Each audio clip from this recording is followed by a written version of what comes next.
أما بعد فأعوذ بالله من الشيطان الرجيم بسم الله الرحمن الرحيم يريدون ليطفئوا نور الله بأفواههم والله متم نوره ولو كره الكافرون صدق الله العظيم۔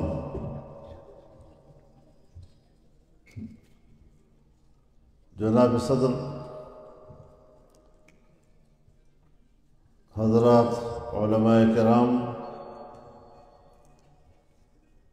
دانشوران قوم، میرے بزرگوں، دوستوں اور بھائیوں،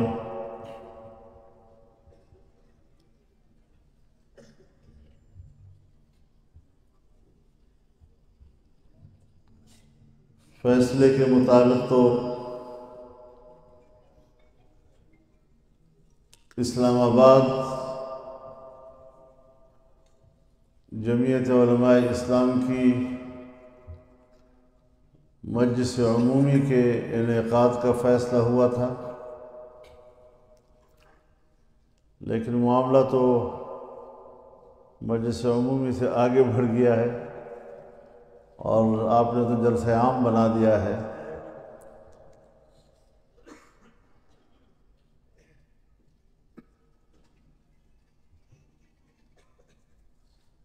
الیکشن کے حوالے سے باتیں ہوئیں،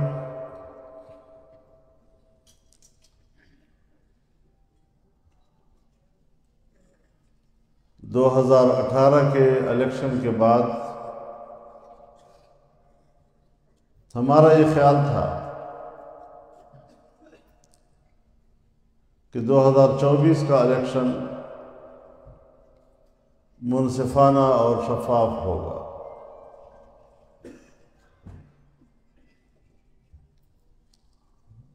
لیکن ایک بار پھر ہماری خواہش کو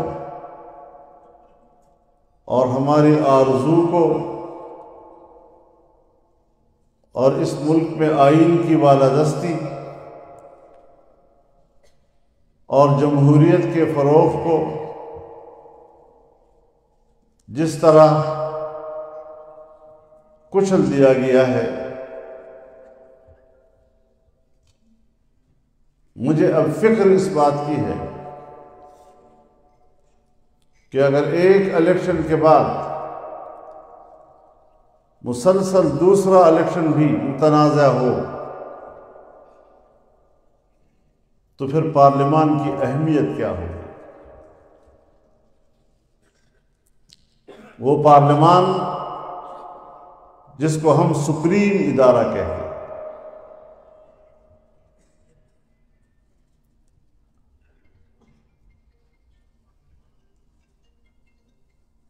جس میں عوام کے براہ راست نمائندے بیٹھتے ہیں،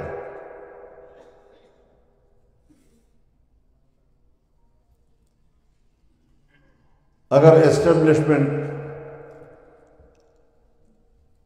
براہ راست مداخلت کر کے ایک ایک حلقے سے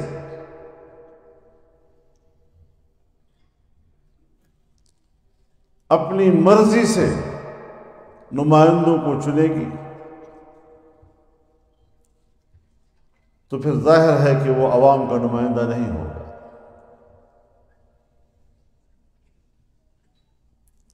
ایسی پارلیمنٹ کی کیا اہمیت ہوگی جسے عوام اپنا نمائندہ نہیں تصور کریں گے؟ جو بھی وہاں بیٹھا ہوگا کہیں نہ کہیں سے کوئی انگلی اس کی طرف اٹھے گی کہ اس کو بھی تو ایجنسیوں نے پاس کیا،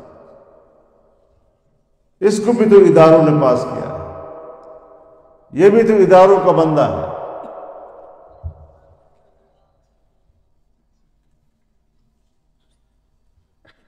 ابھی بات ہوئی کہ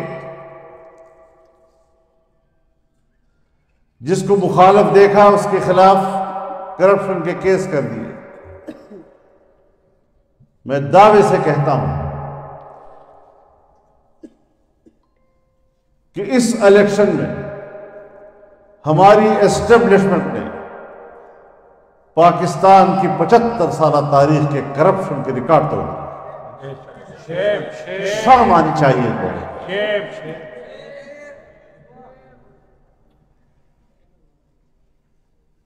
وردیاں عزت نہیں دیا کرتی، وردیوں کے اندر کردار عزت ادا کرنا۔ بہت اچھا۔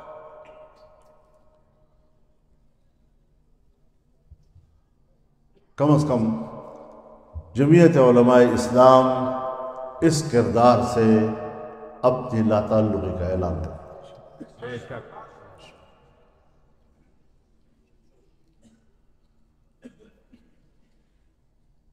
اس حوالے سے ہم اپنا تفصیلی فیصلہ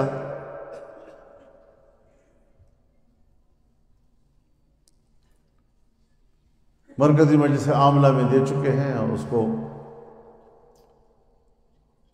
عوام تک پہنچا بھی دیا ہے۔ ہم جمہوریت کے علم بردار ہیں، ہمارے بزرگوں نے اس آئین پہ دستخط کیے ہیں، اس آئین کے بانی ہیں۔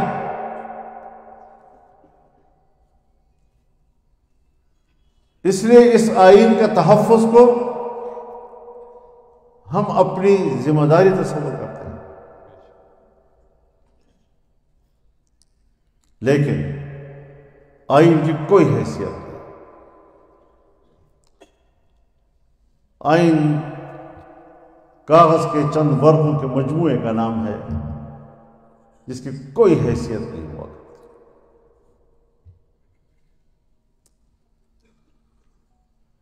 جمہوریت اپنا مقدمہ ہار رہا ہے۔ وہ جمہوریت کہ جو ہمارے آئین کے تحت وہ قرآن و سنت کے تابع ہے، اور اکثریت کو بھی یہ حق حاصل نہیں کہ وہ قرآن و سنت کے منافی فیصلہ دے سکے۔ ہم کیا جواب دیں گے دنیا کو؟ حاکمیت اعلیٰ تو اللہ رب العالمین کی ہے، لیکن یہاں تو حاکمیت اعلیٰ ہمارے پارلیمنٹ کی بھی نہیں ہے، ہمارے ملازمین کی حاکمیت ہے۔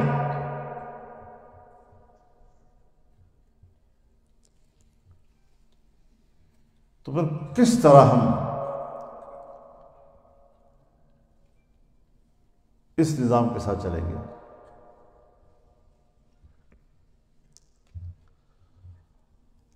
ہمارے دوست ہیں، ہم ان کا احترام بھی کرتے ہیں، پاکستان مسلم لیگ نون،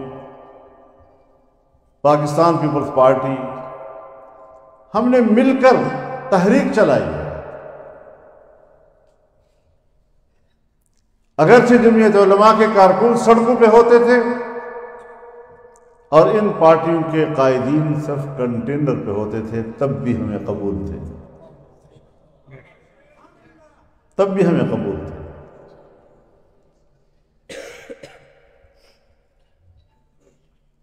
میں آج ان سے ایک مؤدبانہ سوال کرنا چاہتا ہوں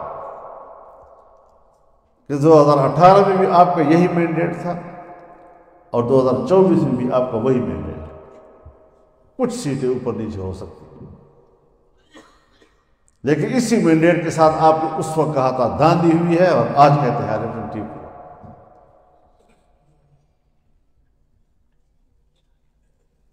میں پاکستان تحریک انصاف سے بھی پوچھنا چاہتا ہوں کہ تقریباً وہی مینڈیٹ ہے جو 2018 کا تھا۔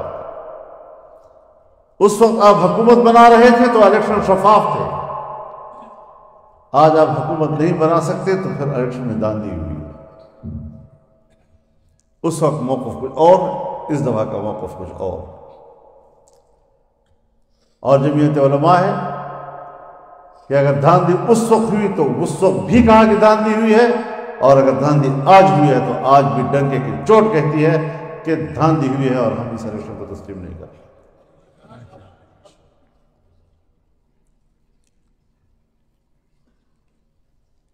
آگے چلنا ہے ہم نے.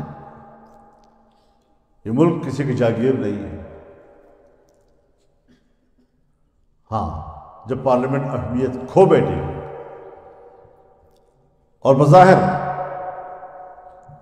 ایک بنی بنائی پارلیمنٹ جو عوام کی منتخب نظر نہ آئے، اس پر تحفظات ہوں، تو پھر سوچنا تو جائز ہے نا ہمارے لیے کہ پھر ہم آئندہ کے لیے اس پارلیمنٹ کی سیاست کا حصہ بنے یا نہ بنے، پھر ہم پارلیمانی سیاست کریں یا نہ کریں. پارلیمنٹ میں جو میری قوت ہے، جو میرا اسٹرینتھ ہے، وہ کسی اور کے رحم و کرم پر ہے. لیکن جب میں پارلیمنٹ میں نہیں ہوں اور سڑکوں پہ آؤں گا تو انشاءاللہ اپنے مکمل اسٹرینتھ کے ساتھ آؤں گا. اس کے ساتھ مجھے کسی اور کی تائید کی ضرورت نہیں ہے انشاءاللہ العزیز.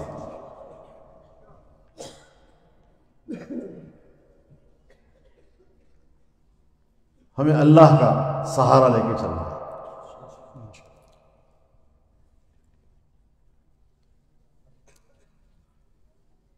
اور اسی جانب ہمیں چلنا ہے. حکومتیں بن جائیں گی لیکن صرف کرسی کے لیے کرسی بانٹ، یہ کرسی تیری، یہ کرسی میری، یہ کرسی تیری، یہ کرسی میری. تو کرسی بانٹ اور ایک حکومت جو ہے اس کی کوئی افادیت نہیں ہے. پیپلز پارٹی کی حکومت ہو اور مسلم لیگ شامل ہو، یا مسلم لیگ کی حکومت ہو، پیپلز پارٹی شامل ہو، روز ایک دوسرے کو بلیک میل کرتے رہیں گے. حکمران ہر وقت اپنے ساتھیوں کی طرف دیکھے گا کہ کہیں سرخ تو نہیں گئے.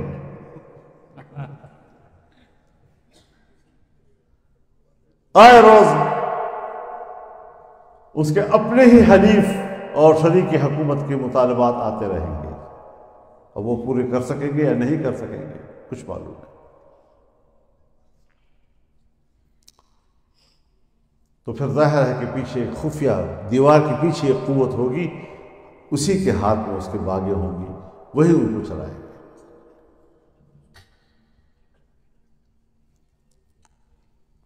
تو اس حوالے سے ہم پھونک پھونک کے آگے جا رہے ہیں.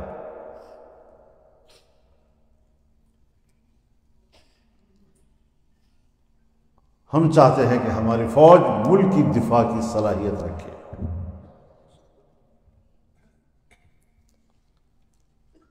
بیرونی دشمن تو دور کی بات، ہم تو 20 سال سے ملک کے اندر کی دہشت گردی کے خلاف ان کی جنگ کو دیکھ رہے ہیں. دہشت گردی بڑھ رہی ہے اور ان کی جنگ ختم نہیں.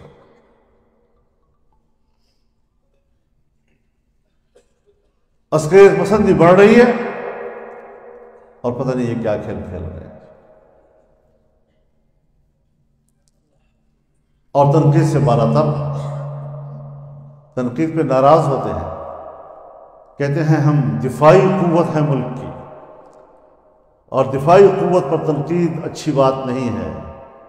میں واضح اعلان کرتا ہوں کہ میں دفاعی قوت پہ تنقید نہیں کر رہا ہوں. جب میری دفاعی قوت سیاسی قوت بن گئی ہے تو پھر سیاسی قوت پر تنقید کرنا میرا حق بنتا ہے.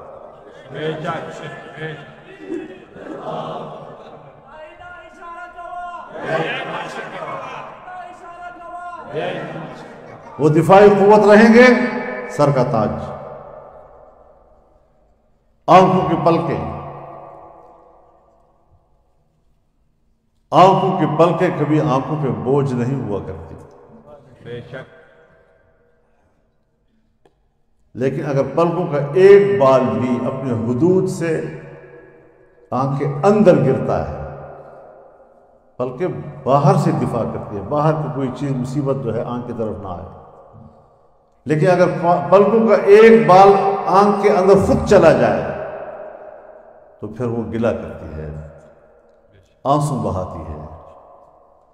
اگر آنسو بہا کے بھی وہ نہ نکلے تو پھر اس کو نکالنا پڑتا ہے.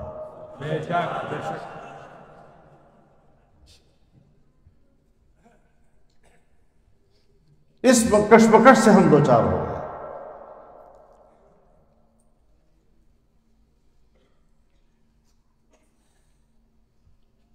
یا کسی پارٹی کا ہم کوئی کمپین دیکھ ہی نہیں رہے، اور اگر ہمارے خلاف کوئی کمپین چلا رہا ہے تو ان کی سیکورٹی فورسز ان کے ساتھ ہیں، پورے پروٹوکول کے ساتھ، اور ہم ہیں جلسے میں مت جاؤ تمہارے پیچھے خود کش لگے ہوئے ہیں، جلسے میں مت جاؤ تمہارے پیچھے خود کش لگے ہوئے ہیں، جلسے میں مت جاؤ تمہارے پیچھے خود کش لگے ہوئے ہیں، تاکہ ہم عوام سے رابطہ نہ کر سکیں۔ اور آپ جانتے ہیں کہ الیکشن سے پہلے میں چیختا رہا ہوں کہ ہم الیکشن کی مہم نہیں چلا سکتے، ہم اپنے حلقے کے عوام سے ملنے کے قابل نہیں ہیں وہاں کی صورتحال۔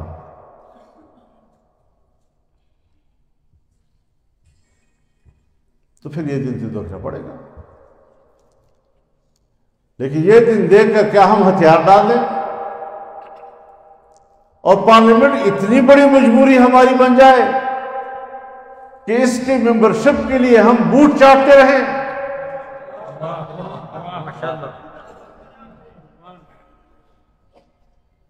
للکار ہے قائد جمعیت تیری بصیرت کو، میرے کانوں کو نقصان نہ پہنچاؤ۔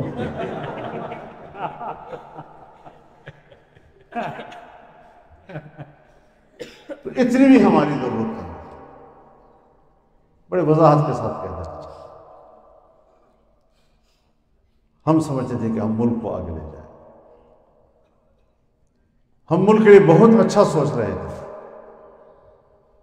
اور ملک کے لیے اب بھی اچھا سوچیں گے، انشاءاللہ، لیکن ملک کی بہتری کے لیے سوچ کے سامنے رکاوٹیں کیوں کھڑی کی گئی؟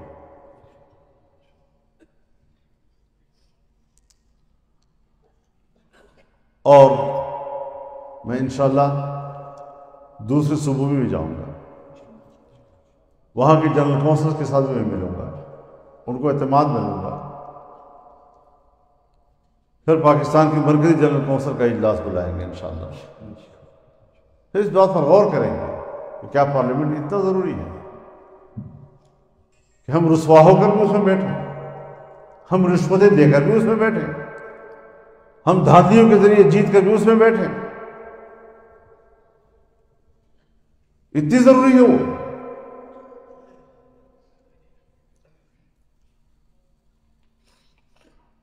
جو پارلیمنٹ ایک چھوٹی سی قانون سازی کا اختیار نہیں رکھتا، قانون میں بھیج کر کہا جاتا ہے یہ قانون پاس کرو، اور پھر ہم وہ قانون پاس کرتے ہیں، تو پھر وہی ملک چلائے۔ لیکن ساتھ ساتھ میں یہ بھی واضح کر دینا چاہتا ہوں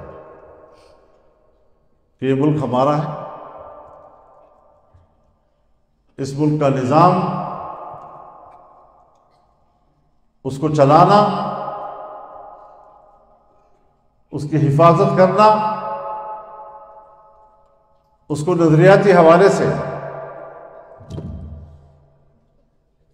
قرآن و سنت کے ہم آہنگ بنانا، یہ ہماری ذمہ داری ہے۔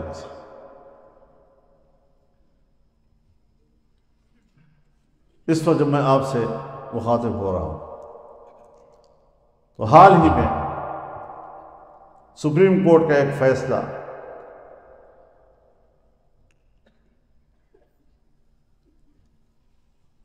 جو 1919 میں ایک جرم اور پھر اس کے بعد اس کے خلاف ایک FIR درج ہونے کے بعد آج سنایا ہے۔ مسئلہ یہ نہیں ہے کہ جرم 1919 میں ہوا اور قانون 2021 میں بنا یا 22 میں بنا تو پھر اس وقت تو یہ قانون نہیں تھا۔ مسئلہ یہ نہیں ہے جس طرح پروپیگیٹ کیا جا رہا ہے، میڈیا کے ذریعے پروپیگیٹ کیا جا رہا ہے۔ اس کے جو مندرجات ہیں ان کو ذرا پڑھیں کہ اس میں کس طریقے سے قرآن کی تحریف کا راستہ بنایا گیا ہے۔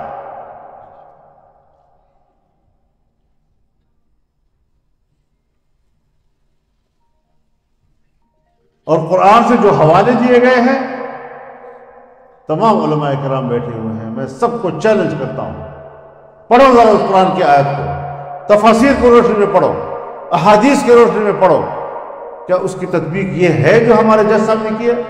نہیں، یہ تطبیق ہے ہی نہیں اس کی۔ اور بار بار یہ کہنا کہ قرآن نے یہ کہا، قرآن نے یہ کہا، قرآن نے یہ کہا، اس کا بھی ایک میسج جاتا ہے، اس کا بھی ایک میسج جاتا ہے کہ جو لوگ کہتے ہیں کہ صرف قرآن ہی دلیل ہے، حدیث اور سنت کوئی دلیل نہیں، کچھ میسج اس طرف بھی جا رہا ہے۔ بے شک، یہ فتنے بھی تو ہمارے ہاں ہیں نا۔ جی ہاں،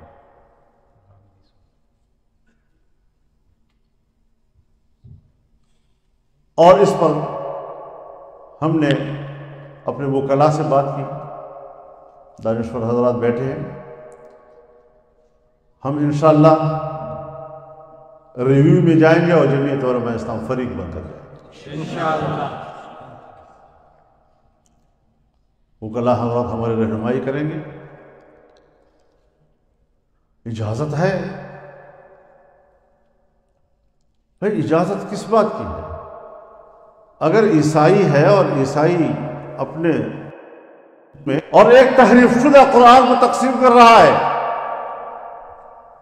اور یہ کہتے ہیں کہ یہ دفعہ بھی کاٹ دو، یہ دفعہ بھی کاٹ دو، یہ بھی اس پر لاگو نہیں ہوتا، یہ بھی اس پہ لاگو نہیں ہوتا، تو پھر تو آپ نے اجازت دے دی ہے کہ جو شخص قرآن کی جس طرح تشریح کرے، تحریف کرے قرآن کے اندر اور پھر وہ نسخے چھاپتا رہے اور تقسیم کرتا رہے، تو اس کی اجازت ہوگی؟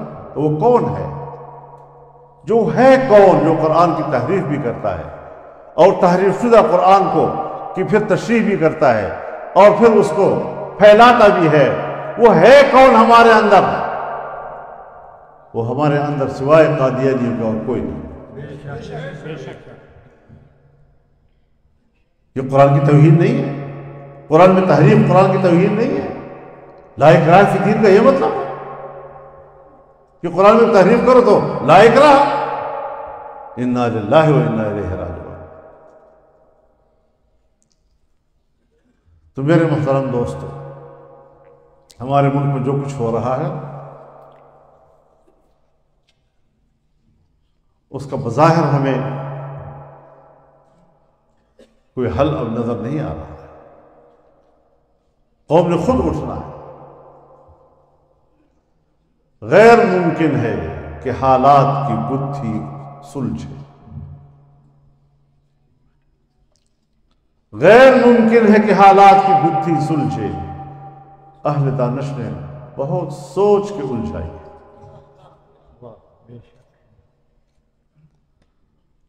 اور اس کے علامات بھی نہیں ہیں۔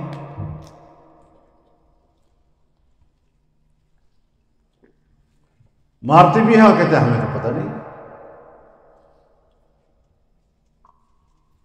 دامن پہ کوئی دا نہ خنجر پہ کوئی چھین، تم قتل کرو ہو کہ کرامات کرو ہو۔ یہ وہ حالات ہیں جو ہمارے ملک کے اندر پیدا کر دیے گئے، لیکن سب کچھ سمجھ آتا ہے۔ 42 سال اس دشت میں میں نے گزارے ہیں،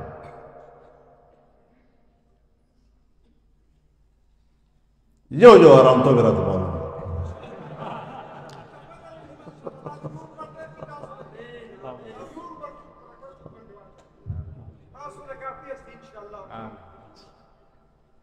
تو ہم نے اپنے اکابر کی تاریخ کو بھی پڑھا ہے،